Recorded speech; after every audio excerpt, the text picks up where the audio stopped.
What's up, all? How y'all feel? Y'all sound adequate. What's up? My name is Whittaker. I am here for y'all. It is so good to be here in Hershey, Pennsylvania. That is a sentence that I'm getting used to saying. It's good to be here in Hershey with all the diversity and nice weather. Y'all figured it out. All right. I'm enjoying life, though, and I appreciate everybody being here. Make some noise for all the musicians that we just saw. You know, I know we're very divided as a country. I know it's a weird time, and you know, I don't know what to do, but I have a thing that keeps me going. A way that we can always be together. The way that we can unite, regardless of our differences. We got one thing in common that we all love. Brunch. In the spirit of all this music, I got inspired. And I was just like, wake up, like it's the first of the month, about to go get some drinks, Bloody Marys and brunch. I got the eggs Benedict with the sourdough toast. It's hard to be the least, because I'm doing the most. The kind of pancakes, bacon with the hot sauce. Later on, we're going to play some Top Golf. You know what I'm saying? Like, you know, 12 p.m. on our way to get brunch, 1 p.m. on our way to get drunk, 2 p.m. now I'm eating with her, 3 p.m. now I'm leaving with her, 4 p.m. we got some Brussels sprouts, 5 p.m. now we at my house, 6 p.m. she started acting crazy. I left, she said, where you going? I said, APCA, baby.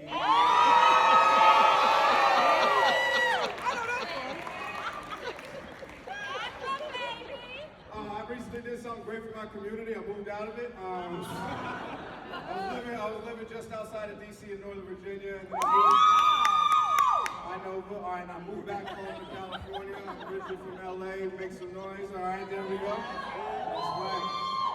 And now I'm taking care of my dad. My dad is at that age. He's on medication. I'm taking care of my dad. My dad takes his medication. We're watching a movie together. He just starts yelling random stuff out. He goes, oh my goodness, look at that booty. I said, Dad, we're watching Mulan. Be a man, calm down. Like, you know what I mean? Like, it's a good time. I'm a proud parent. You know, my son's in college. He's a freshman in college.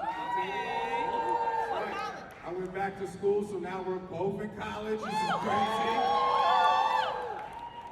I'm proud of my son, man. And everybody's like, aren't you worried about having a teenager in college? I'm like, nah, because my son cosplays. Don't worry, I used to cosplay too. No, you gotta understand. I remember I met him. I dropped him off at this Comic-Con and everything. We were having a good time. He dressed up like one of his favorite characters. But he wore regular clothes beforehand. He was wearing regular clothes. When I dropped my son off, he looked like my son. And I said, I will see you in 3 hours. Have a good time. Come back 3 hours later. I'm like, where are you at? He says, don't worry. You'll know when you see me. As a parent, I'm freaked out. My son is about 10 feet in front of me. I still can't recognize him. He has green dreadlocks. He has a sword. He has a 45-pound shield that he made with a 3D printer. That's as tall as him. My son is 5'11". It's as tall as him. A 45-pound shield. And so when people ask me, are you worried about teenage pregnancy? I'm like, no, because my son has a 45-pound shield to guard him from whatever comes his way, all right? But I love my life, you know, I'm just celebrating. You know, and I knew my son, he's majoring in engineering. I think that's great. Thank you. You know, my mother, she used to work for aerospace. She worked for a defense contractor for 37 years. She helped put a rover on Mars. She worked in a lot of engineering. So it clearly rubbed off on my son, and I knew he was going to be something special because when he was younger, he would draw like little space shuttles and put those on the fridge. But judging by his drawings of space shuttles and aircraft fighters, it doesn't look like he wanted to be an engineer. It looks more like he wants to be a urologist. Understand what is happening in my home? I can't support that, okay? It's just awkward conversation. Now it's sitting there, so I gotta be supportive. But, you know, I might be a proud parent 20 years from now. He might design the next space shuttle. Be like, you see that in the sky right there? My son designed that. That's the USS Penetrator right there. There it is. But I love my life, man. You gotta keep celebrating life, whatever goes, you know, whatever. We all go through summits and plummets in life. Would you agree with that? You gotta, you know, I always say one thing. If you're laughing, you're living. Can you say that with me? If you're laughing, one more time. If you're laughing, thank you. Okay. Now, so I love, you know, like I'm enjoying life. I'm in my 40s and stuff, just out here just being cool. Yeah, black on crack sometimes. But I'm enjoying life right now because I just got out of the military after 20 years of service. cool and all, but it's just, I appreciate it. But like, everybody's like, Jay, now I do a lot of volunteer work. I, hang out at VFWs and everything. I sit there and we share stories. I've had a chance to talk to people that have served in World War II, Korean War, Vietnam, Iraq, Afghanistan, and even dangerous places like Florida. Anyway, and so we'll get there like, Whittaker, you got any cool stories? I'm like, not really. They're like, you did 2 tours in Iraq, and you don't have anything? I'm like, I can tell you about this one time. I was 20 years old, left California, and now I'm on my way. I was stationed at Hill Air Force Base in Utah. We leave out, go fly all the way over to Germany, and they put me in the back of a cargo plane. I flew all the way from Germany to Iraq by myself because I got sick 2 weeks before we were supposed to leave. I couldn't because I have my wisdom teeth. I can't go to war because of my teeth. Weird situation, okay? So now I'm in the back, I'm freaked out on this flight from Germany to Iraq, I'm freaked out. We're dealing with small arms fire as we're coming in. I grew up in Inglewood, California, so I'm used to the small arms fire, but I'm not ready for this. It's hard to go back. I got 2 white pilots, my black behind, and 1 black case. And now I'm sitting there, I show up to this case, I show up to Iraq at 2 o'clock in the morning, I open the case up, the whole squadron's waiting for me, because they needed this mission critical item. I showed up to a combat zone with a Hewlett-Packard DeskJet printer. Do you understand? I don't even know how to, I tried to win the war in Iraq with toner, okay? I know people that have served in Operation Desert Storm. I served in Operation Paper Jam. You never heard of it, okay? No, but I appreciate everybody. I just want everybody to get along for a little bit. I'm just saying, we're at that point in our lives where things are a little bit weird. So you just turn to the person next to you and say, I hope you're okay. Do it right now.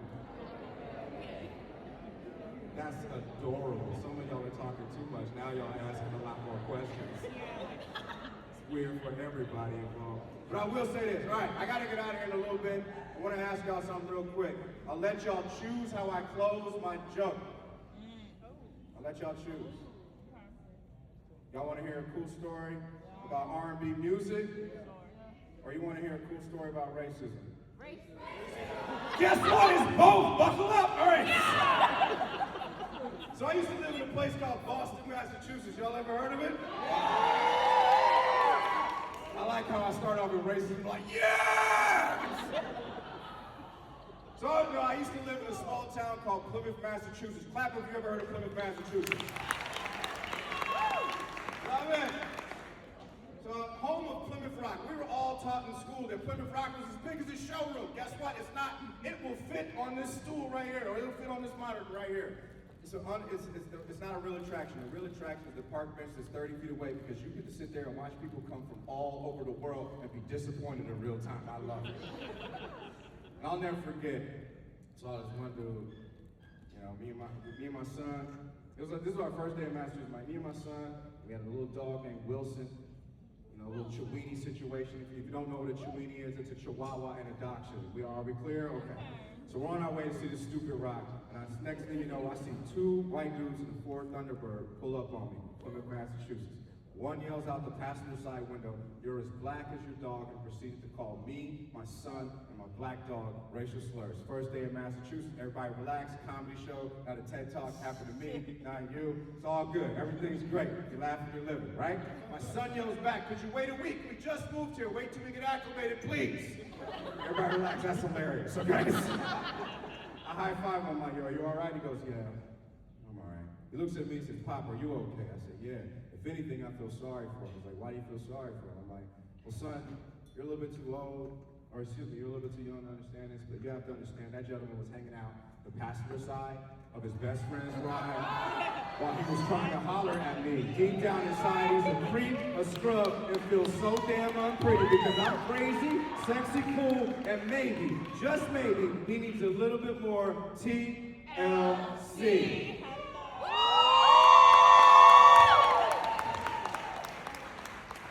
Saw him next week though, punched him in his left eye, may he rest in peace. Much love, peace.